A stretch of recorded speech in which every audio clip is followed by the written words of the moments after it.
Agora a teologia prática, matérias principais, a partir da página 55, o que em filosofia poderia se chamar de praxis, que é exatamente essa análise que é feita sobre a aplicação prática daquilo que é estudado, daquilo que é pesquisado, então, trazer aquilo do campo meramente teórico para o campo prático, campo da aplicação, ok? E eu gostaria de chamar de teopraxia. Então, essa praxis voltada para a teologia, as suas pesquisas, as suas análises sobre essas diferentes perspectivas da teologia, teologia bíblica, exegética, histórica, ok? E sistemática, ok? Trazendo agora para o campo da aplicação, o campo da prática. Quando tudo isso agora é vivenciado, né? É praticado e é colocado em efeito, né? É colocado em exercício, isso que eu estava buscando.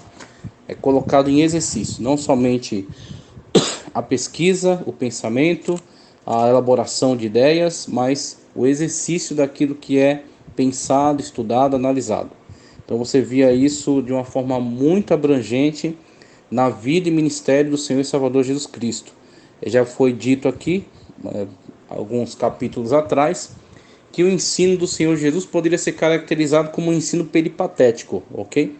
Esse ensino peripatético é aquela metodologia na qual o seu aluno não fica apenas recluso a uma sala de aula ouvindo teorias, mas ele é transportado para um contato direto com o objeto de estudo. Então o Senhor Jesus veio anunciar as boas novas de salvação.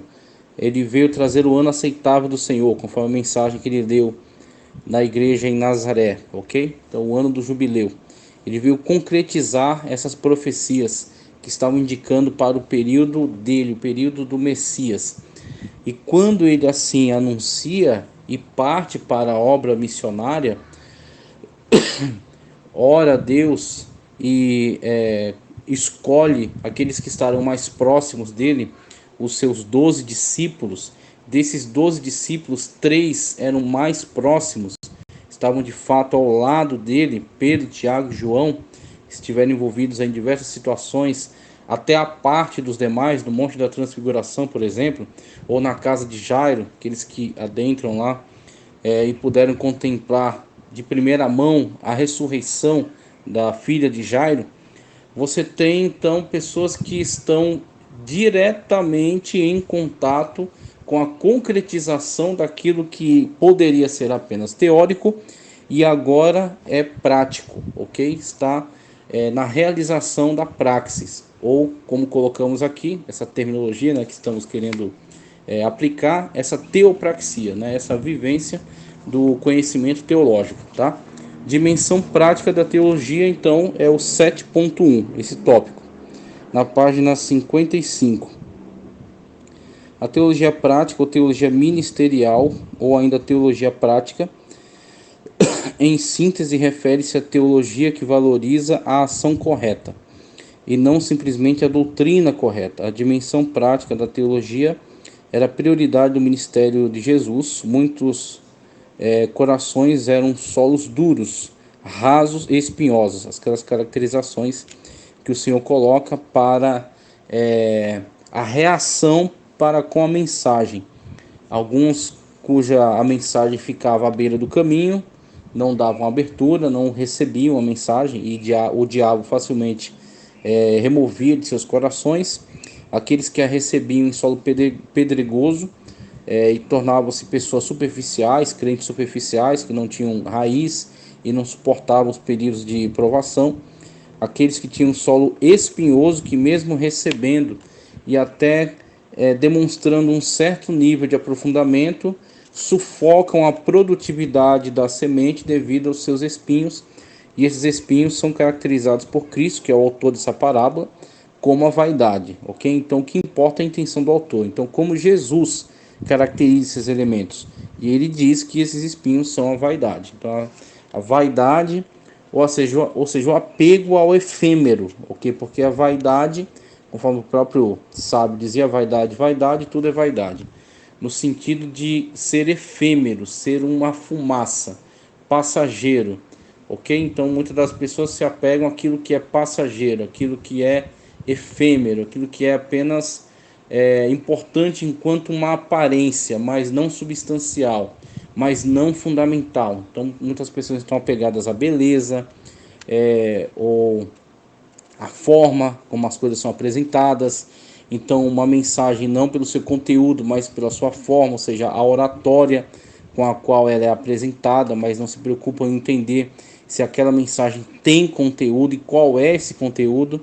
Então, sempre apegados ao efêmero, né? Com relação a ministérios, uns que querem sempre estar no holofote, querem ser o centro das atenções, estar sempre em destaque nos eventos, mas não necessariamente estão preocupados com a obra de Deus, no sentido de estarem cumprindo a ordenança e estarem submetidos à vontade de Deus para as suas vidas.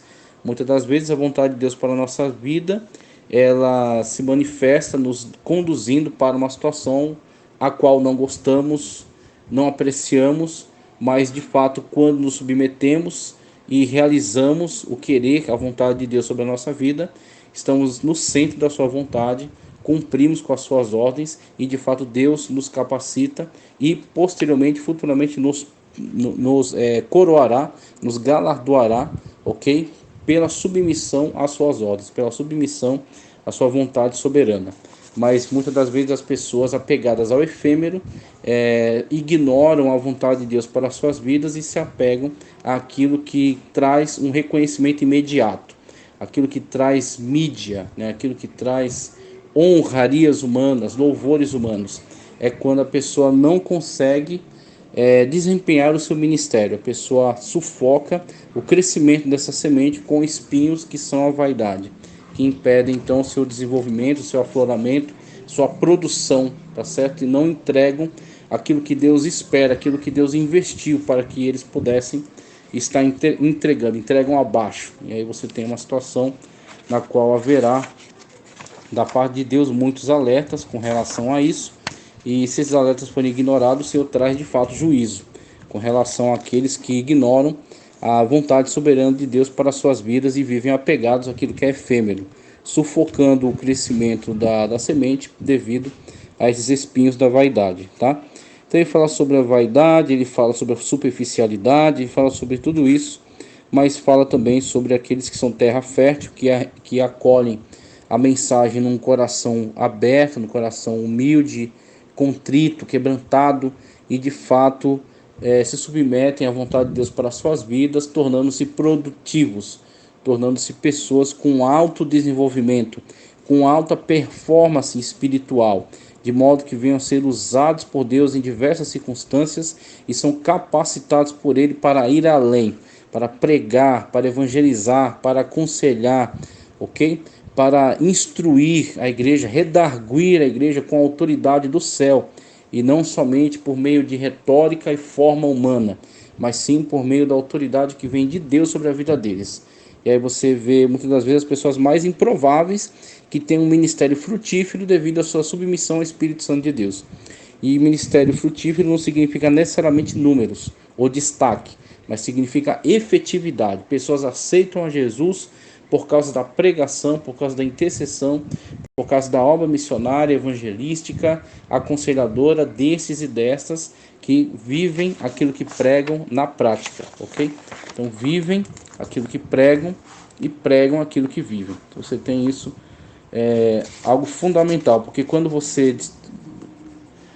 desconecta uma coisa da outra, ou você se torna uma pessoa da ação, mas uma ação não pensada. Então você tem hoje um número avassalador de pequenas igrejas e certos movimentos de pessoas que são muito ligadas à ação, são pessoas empolgadas, pessoas alegres, corajosas, mas muitas das vezes não refletem, não param para estudar as Sagradas Escrituras em profundidade, entender as doutrinas, pregar em conformidade a essas doutrinas, e assim eles carregam a sua mensagem de emocionalismo, de apelo emocional ou de um certo misticismo. Você tem uma diferença entre aspectos de espiritualidade e de misticismo.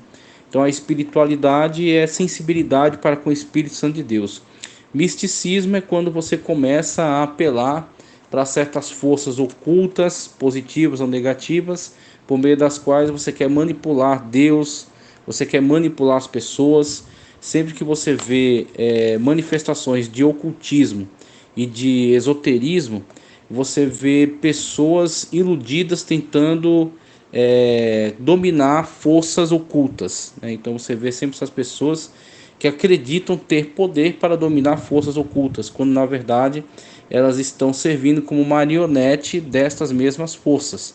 E assim você vê pessoas que vêm para o evangelho não por conversão, mas por mera adesão, e trazem muito desse misticismo dentro de si e querem trazer isso para dentro da igreja. E quando você vê isso acontecer, são pessoas que pensam que manipulam Deus com ofertas ou com tipos de oração forte, ou com estratégias espirituais, ou com atos proféticos. Então ele põe um copo de água em cima da TV, ele joga sal grosso no chão, ele faz a corrente dos 318 pastores, ele faz o voto da prece ao Deus, ele faz inúmeras coisas místicas, pensando que através delas ele manipula o mundo espiritual, quer o mundo quer forças negativas, né, forças demoníacas. Supostamente ele pensa que as domina por si mesmo, por um poder intrínseco dele, e não pelo poder de Deus. E ele pensa que manipula Deus também, que consegue de fato alterar ou manipular ou apressar ou retardar qualquer tipo de poder divino ou ordenança divina ou querer divino. Ele acha que consegue manipular ou dirigir ou dominar sobre o mundo espiritual através desse suposto poder que ele detém. E isso é misticismo, ok? Então você tem aí essa distorção que é causada por essa tentativa de ação sem conhecimento. Então você tem, por exemplo, os filhos de um sacerdote que tentaram expulsar demônios em nome do Jesus que Paulo prega. Você vê, de fato alguém tentando aplicar termos mágicos, como se o nome de Jesus fosse um tipo de amuleto, um tipo de palavra de poder, que uma vez aplicada, pronunciada da forma correta, com a devida força, né? Com a devida, vamos dizer assim, com devida empolgação na forma como se pronuncia, ou a tonalidade. Então eles pensavam que a aplicação dessa palavra de poder, sai em nome de Jesus, ou em nome do Jesus que Paulo prega, iria conferir a eles automaticamente poder sobre o mundo espiritual, sobre as forças demoníacas. E eles se viram surpresos pela situação na qual o próprio demônio se volta contra eles e diz: eu conheço Jesus, eu também conheço Paulo, mas vós quem sois? Então eles viram na prática que não existe essa possibilidade da manipulação do mundo espiritual, porque ele não é manipulável. O que acontece é que uma vez que há comunhão entre o servo e o seu senhor, entre o cristão e Cristo, tá certo?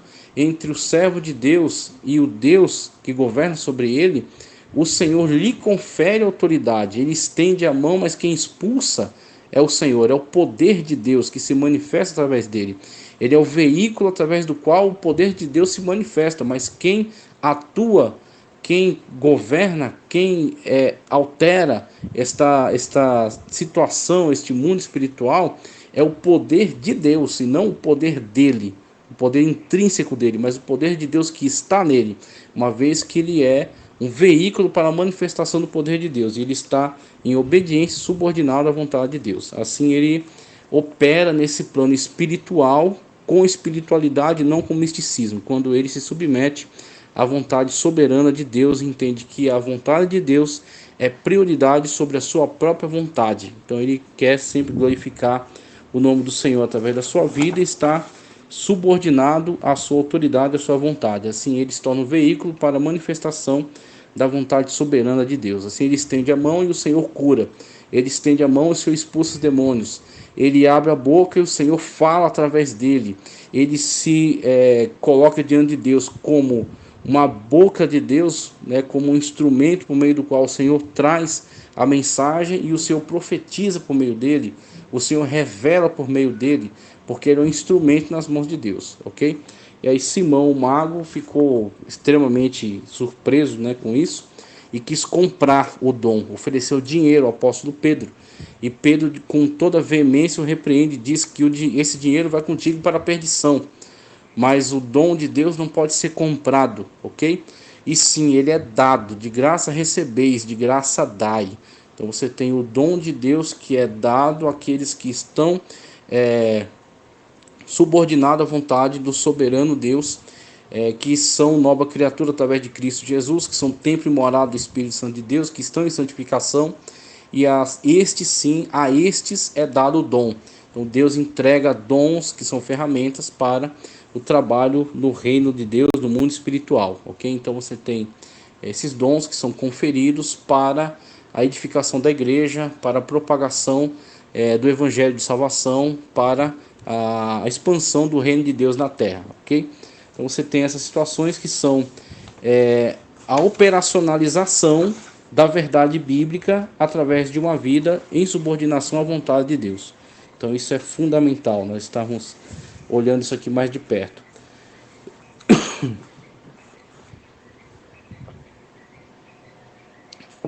No 7.2 ele fala de homilética, ok?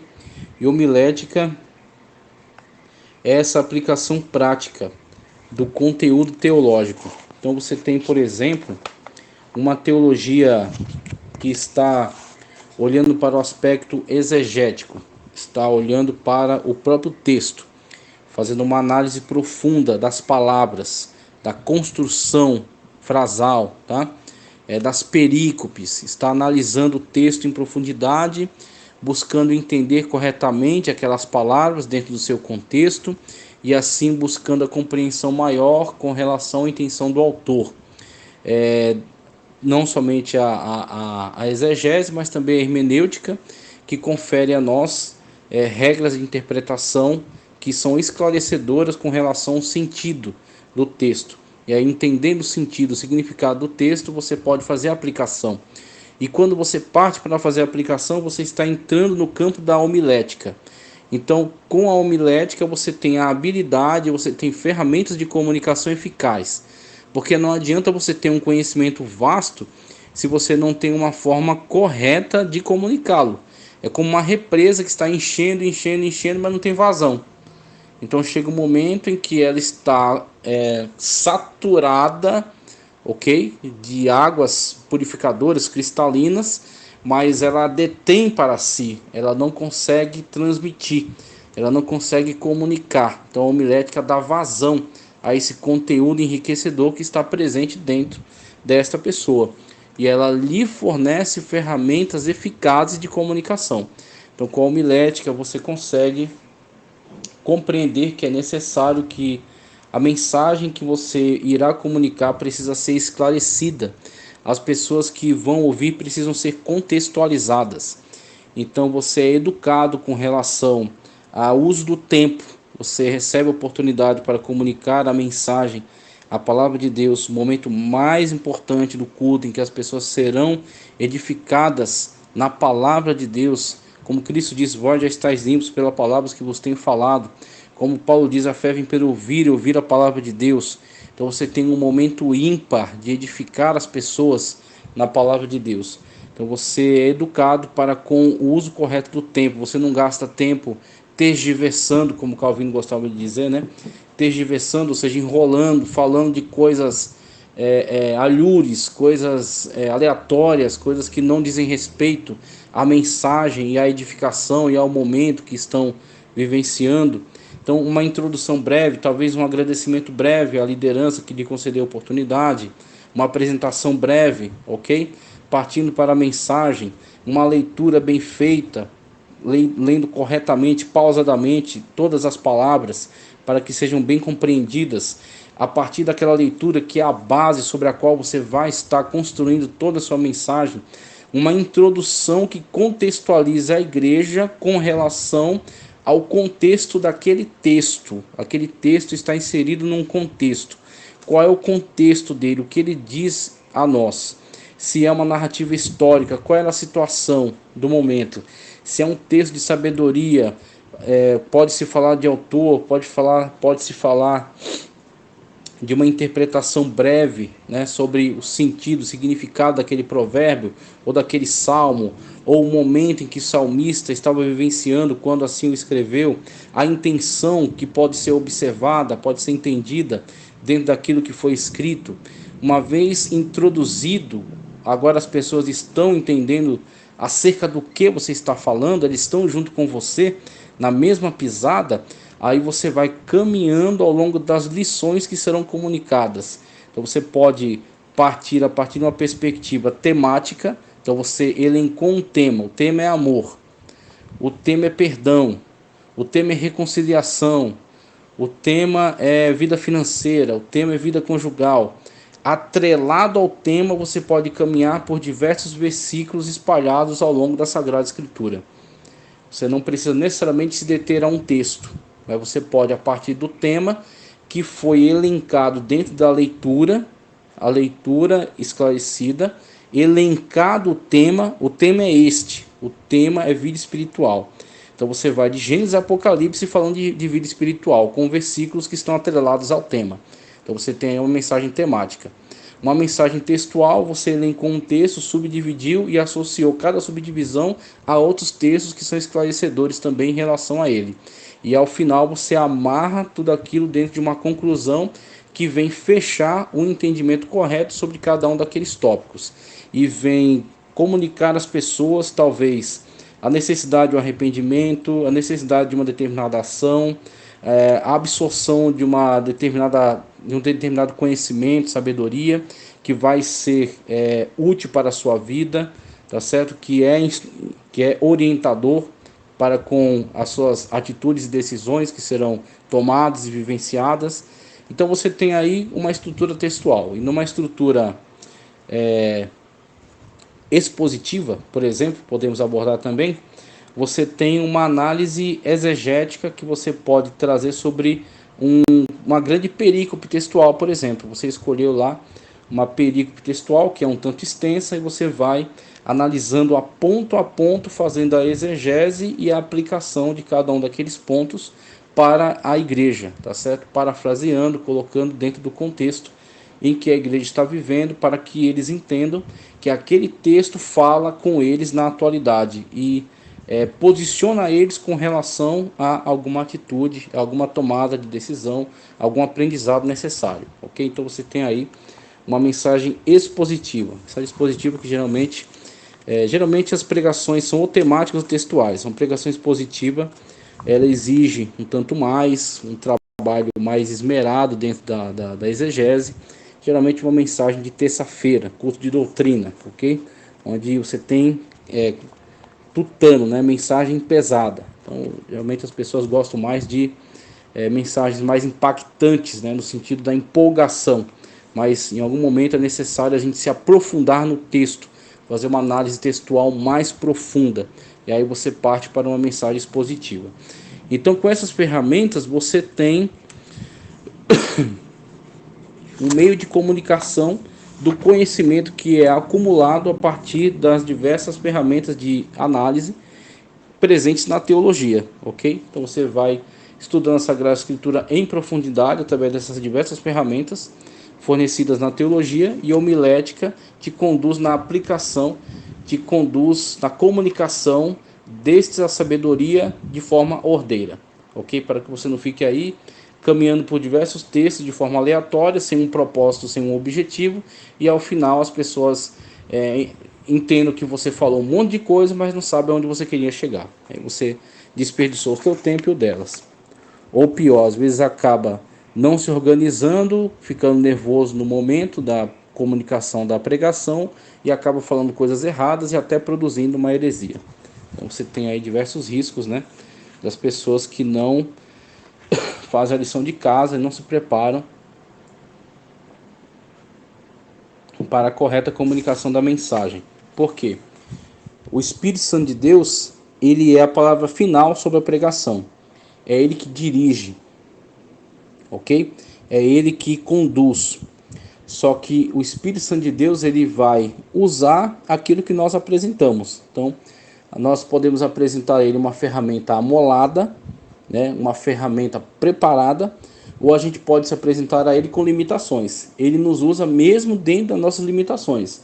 Mas se nós apresentarmos a ele algo muito mais preparado, lapidado, esmerado, ele vai usar dentro do seu poder, vai nos usar a partir, né, ou de acordo com essa preparação. Então o Espírito Santo de Deus, ele usou Pedro, simples pescador, pregou extraordinariamente no Pentecostes, né, mais de 3 mil almas se converteram, mas também usou Paulo, um homem extremamente culto, que pregou no Areópago para filósofos, ok? Então você tem aí estas ferramentas, né, na mão de Deus. Na página 57, finalizando teologia prática da pregação, ele traz aqui algumas verdades, que é: a capacitação integral do arauto envolve caráter cristão, ser. Então, pregar o que se vive, né? Ser, né? Viver aquela mensagem. Conhecimento bíblico, que é o saber. Então, se aprofundar no conhecimento para não falar bobagem, para não falar do que você não sabe. Aptidão para praticar o que foi aprendido na pregação, fazer, né? A prática. Então, não adianta você pregar muito e não viver o que prega, porque você desfaz tudo aquilo que você pregou através das suas atitudes. Então, que as suas atitudes venham comprovar aquilo que você prega.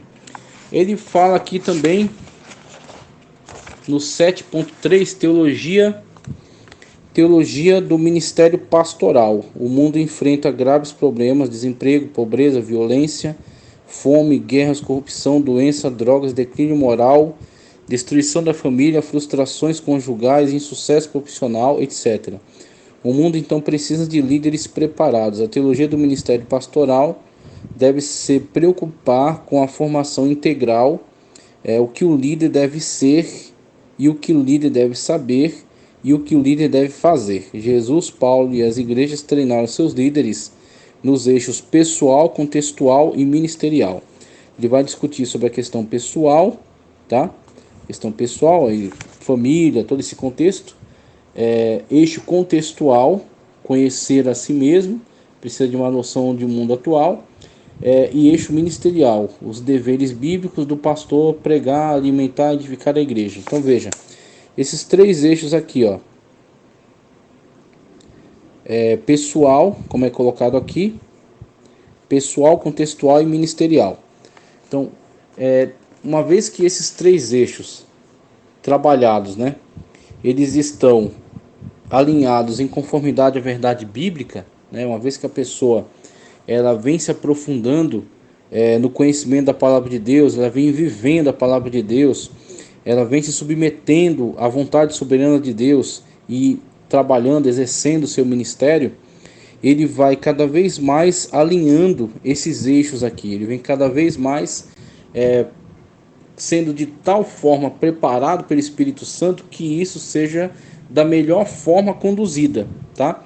Então, com relação à vida pessoal, há diversos desafios. Então, muitas das vezes, há situações que não são a ideal, ok?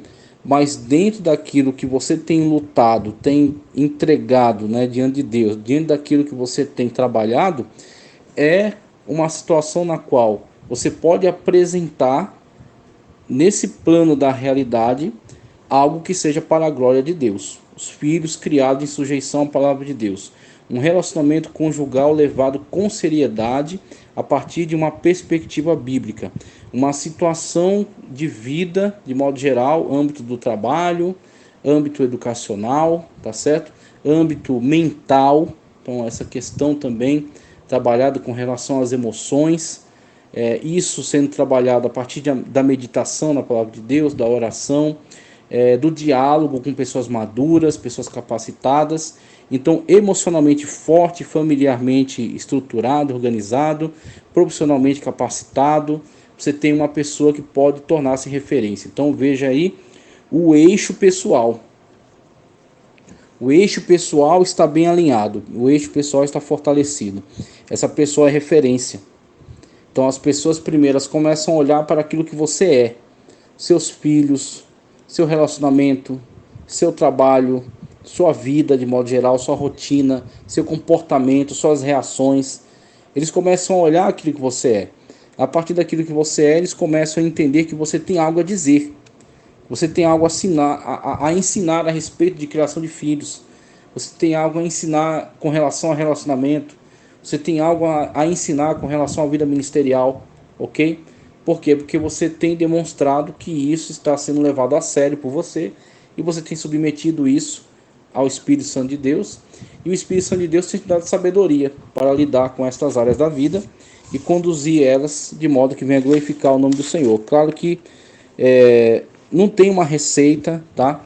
Existem N situações, então existem situações em que pessoas, mesmo fazendo o melhor, devido a estar lidando com outras pessoas que têm livre arbítrio, então você está lidando com um filho, por exemplo, que já não é uma criança em tenra idade.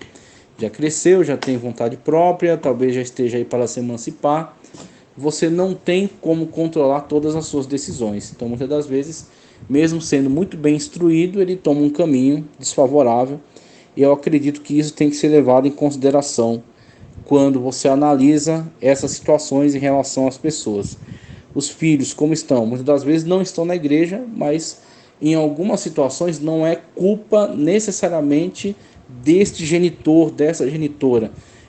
Pode-se testificar que deram exemplo, que deram educação, que trouxeram para a igreja, que acompanharam a vida, deram exemplo de vida espiritual, deram exemplo de vida cristã, mas a pessoa, mesmo diante de tantos exemplos favoráveis, ela tem poder de decisão e ela pode decidir se afastar. Então, acredito que tudo isso tem que ser levado em consideração ao se analisar essa questão ligada ao eixo pessoal.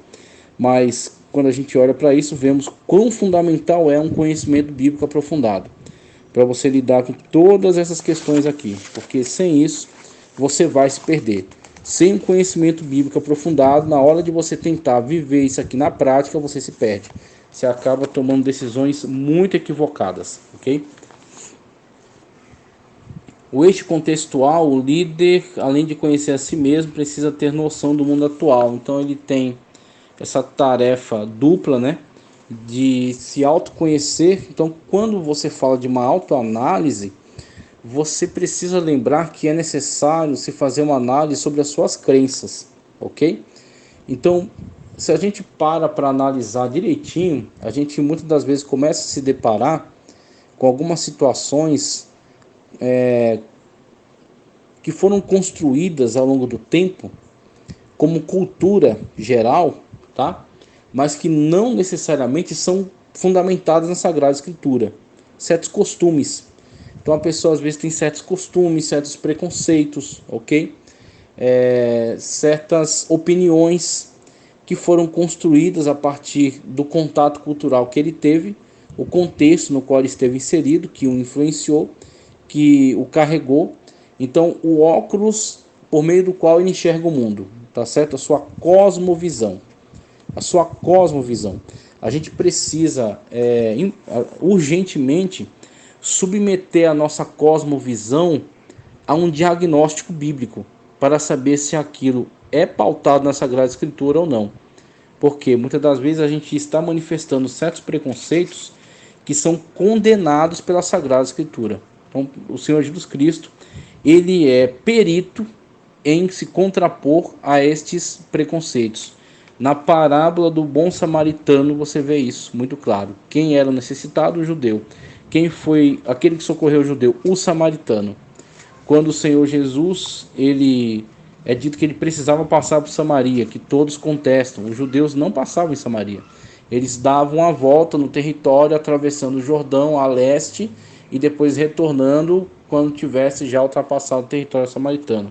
Jesus não faz isso. Ele passa no meio de Samaria e tem um encontro ali, dialogando com aquela mulher samaritana. Então você tem aí a quebra de diversos preconceitos com relação a ser um samaritano, com relação a ser uma mulher e com relação a ser uma pessoa marginalizada. E o Senhor Jesus vai lá e quebra todos esses preconceitos, né? Quebra todas essas barreiras. Dialoga com ela, ela se torna uma missionária, vamos dizer assim, e ela pregou a mensagem do Evangelho, anunciando quais foram as boas novas. Vinde ver um homem que falou tudo acerca da minha vida. E aí o Senhor Jesus Cristo, agora valendo-se da mensagem pregada por aquela samaritana, tem contato com toda aquela aldeia de samaritanos e comunica a eles a mensagem acerca da salvação. Então você tem aí toda essa situação. Então é fundamental, né, como eu estava falando, a gente ter esse autoconhecimento e fazer esse diagnóstico a partir da verdade da Sagrada Escritura, confrontando muitas das vezes algumas coisas que na verdade eram apenas preconceitos que foram sendo absolvidos ao longo da vida, e fazer análise da situação atual, ok? E aí ele cita aqui uma lista, né, sobre a questão da cultura, da economia, da história, da política, da geografia, etc. Fatores importantes. Então você deve ter esse conhecimento geral, não no sentido de impor isso como uma credencial, uma carteirada, que você tem um conhecimento muito vasto, muito profundo sobre todas as coisas, mas no sentido de você estar em conexão com os temas, as situações que estão sendo vivenciadas na atualidade, para que as pessoas não tenham em você uma visão negativa com relação a pensar que você é retrógrado ou que você é refratário, no sentido de que você esteja alienado, né, do mundo.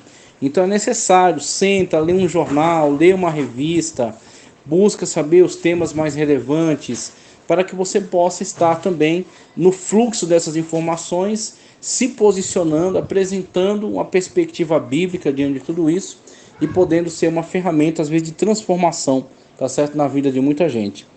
Eixo ministerial, ele fala sobre deveres bíblicos do pastor: pregar, alimentar, edificar a igreja, orar, velar pelas almas, lutar, convencer, consolar, alertar. Então todas as incumbências, né, o chamado ministerial, e o ministro é aquele que serve, tá certo? O chamado para que você, municiado da palavra de Deus, que é comunicada e estudada e pesquisada e analisada através das ferramentas da teologia, você possa se apresentar como um obreiro aprovado, que maneja bem a palavra da verdade, ok? Então, basicamente, é a pessoa que se apresenta para todo o serviço da obra de Deus, bem capacitado, ok? É convidado para pregar, prega com eficácia. Uma palavra de Deus comunica com clareza, é uma mensagem bíblica bem fundamentada, vai orar, sabe se conduzir bem na oração, intercedendo pelas pessoas, com educação, com nível de espiritualidade, mas também exercendo controle, ok? Se você é convidado a visitar, se você é chamado para uma situação em que precisa comunicar uma palavra de consolo, você localiza bem na escritura, comunica isso com toda a franqueza, tá certo? Com toda a honestidade.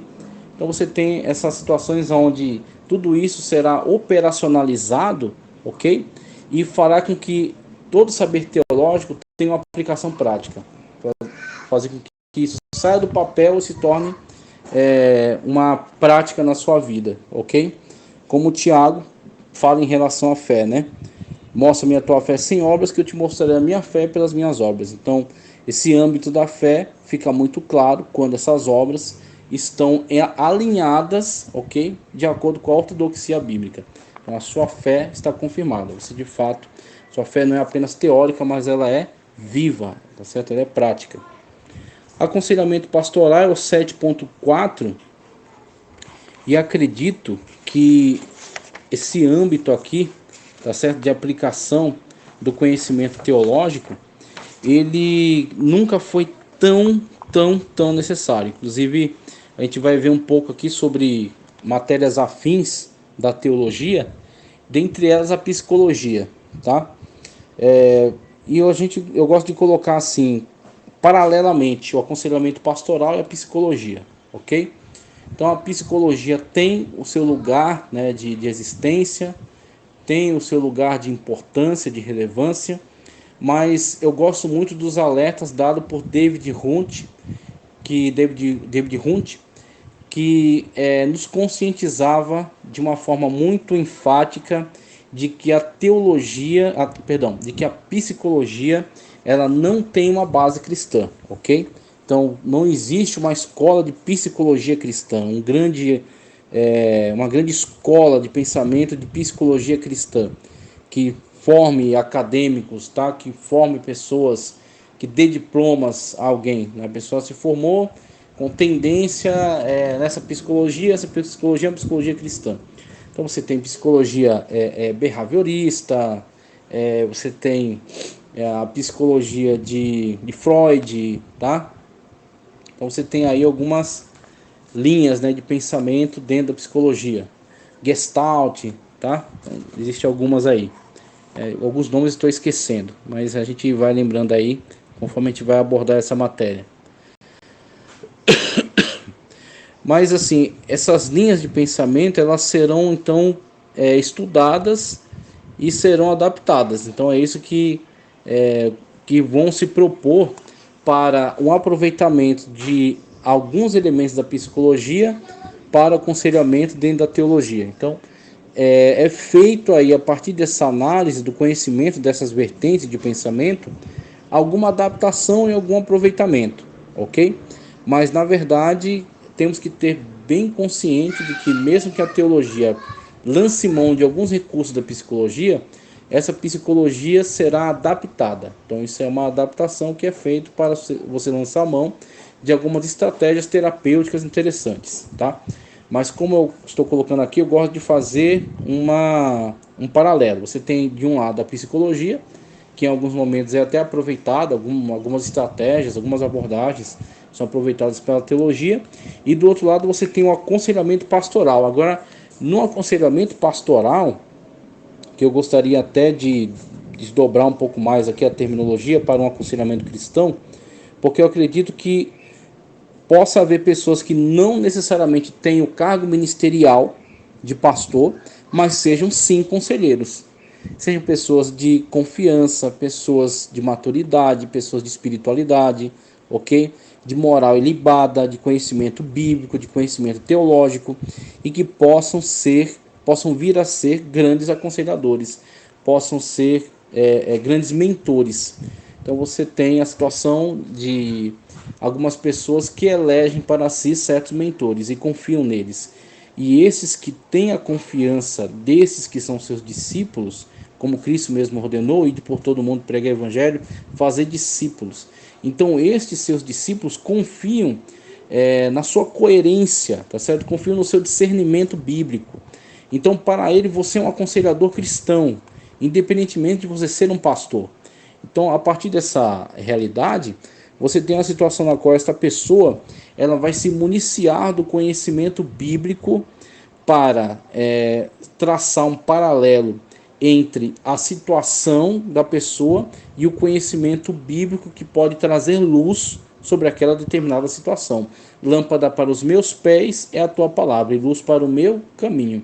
Então ilumina com relação a decisões imediatas, mas também com relação a planos ao longo prazo. Então a palavra de Deus ela traz instrução com relação a esses âmbitos de vida para uma situação do cotidiano, do dia a dia, tá certo? Do momento, tá? Mas também para te iluminar, te orientar para decisões a longo prazo, sobre grandes projetos que você quer se dedicar, aos quais você quer se dedicar e entregar boa parte da sua vida, do seu tempo, ok? Então você tem essas situações aí que serão conduzidas de uma forma inteligente por aquele que se dedica no chamado aconselhamento, que aqui é colocado como aconselhamento pastoral, mas eu gostaria de desdobrar esse termo para o aconselhamento cristão. Vivemos uma sociedade fraturada, repleta de pessoas passando por tempos de dores, dúvidas, ansiedade, frustrações, medos, perdas e lutos, inclusive nas próprias igrejas. Essas pessoas precisam do aconselhamento pastoral e direção espiritual. E aí ele fala aqui, finalizando a matéria, já na página 59, quem estudou teologia precisa reconhecer que esta útil área do conhecimento tem seus limites. Ela deve estabelecer um diálogo com outros saberes de maneira crítica, responsável e construtiva. A aproximação pode resultar na formação de uma nova disciplina e, assim, direcionar-se para o núcleo teológico específico. A geografia bíblica foi deslocada para a teologia bíblica e exegética. Outras, porém, permanecerão nas áreas afins e darão sua meritória contribuição. O diálogo entre a teologia e a economia é necessário. A filosofia, enquanto amor desinteressado pela verdade, também é útil à teologia. A sociologia e suas análises sobre a sociedade e suas relações favorece a compreensão do mundo odierno e das estruturas do mundo bíblico. O diálogo entre psicologia e teologia, religião, tá? Entre psicologia e teologia barra religião. Também gera controvérsias e aproximação e pode ser benéfica ou nociva.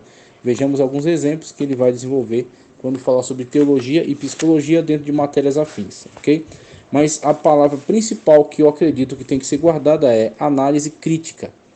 Então, análise crítica não é crítica sem direcionamento, crítica sem honestidade. É uma crítica lúcida, quando você olha para aquilo que é fornecido por aquele saber e a partir de uma cosmovisão cristã, de um conhecimento fundamentado na Sagrada Escritura, você aceita certas coisas que estão de acordo, tá certo? Que cooperam, que andam em conjunto, tá certo? Que andam em harmonia, e você rejeita outras que estão em contradição. Então, alguns preceitos da psicologia serão rejeitados, porque dizem respeito a um ataque contra o âmbito espiritual, contra o âmbito da natureza tricotômica do ser humano, por exemplo, corpo, alma e espírito, querendo defender a ideia de que o homem é apenas matéria, ok? E que todas as suas reações são apenas situações da química mental, mas que não envolvem o relacionamento com um âmbito espiritual. Então a teologia, a partir da perspectiva bíblica adotada, rejeitará, tá certo, essa proposta, mas ela não precisa rejeitar toda a matéria. Ela pode fazer uma análise crítica e admitir aquilo que seja útil, admitir aquilo que esteja em harmonia. Então é isso que o teólogo deve fazer a partir de um conhecimento bíblico teológico seguro, analisar criticamente e estabelecer um diálogo, uma ponte, um relacionamento e aplicar aquilo que possa ser útil. E assim o aconselhamento pastoral ou aconselhamento cristão, como quero colocar, ele pode se municiar dessas importantes áreas de conhecimento. Uma vez que você tiver interação com isso, tiver essa habilidade, tiver essa comunicabilidade, tá certo? Tiver esta segurança com relação a esses diversos temas, você pode empregá-los estabelecendo diálogo com o aconselhado, ok? Então, o aconselhado é da área médica, você também tem conhecimento médico, você sabe quais são os principais pontos de crise dentro do exercício dessa área. Você pode trazer elementos bíblicos fortalecedores para dentro desse diálogo, ok? Você pode e deve estabelecer um diálogo e ser o mentor de um médico que tenha se convertido, um advogado, um outro psicólogo, ou uma pessoa que tem um contexto de vida mais simples, um trabalho braçal, e você também sabe quais são as aflições da pessoa que lida com esse trabalho, e você se aproxima e comunica verdades bíblicas que são fortalecedoras para essa pessoa encarar a sua realidade. Então veja aí como o aconselhamento pode fazer com que você seja uma importante ferramenta de edificação de vidas, ok? É um passo além da pregação. A pregação feita em cima do púlpito é importante, é fundamental. A gente viu isso em homilética, mas ela é um modelo fixo. A pessoa vai lá, entrega aquela mensagem e vai embora. Pessoas entenderam, pessoas não entenderam, mas a mensagem foi entregue. Enquanto que um passo para além disso é quando, terminando o culto, indo lá para a parte da cantina, as pessoas que estão em dúvidas ainda, elas vão recorrer aos seus mentores. E o mentor é um aconselhador. Ele vai discernir aquela mensagem, destrinchar, esclarecer, como Jesus Cristo fez para os apóstolos com relação à parábola do semeador. Ele vai esclarecer ponto a ponto. Ou se há um erro ali dentro, baseado na Sagrada Escritura, ele vai refutar o erro. Mas isso fundamentado na Sagrada Escritura e não na sua opinião pessoal, ok? Então, fundamental o trabalho de aconselhamento pastoral, ou como eu coloco aqui, aconselhamento cristão.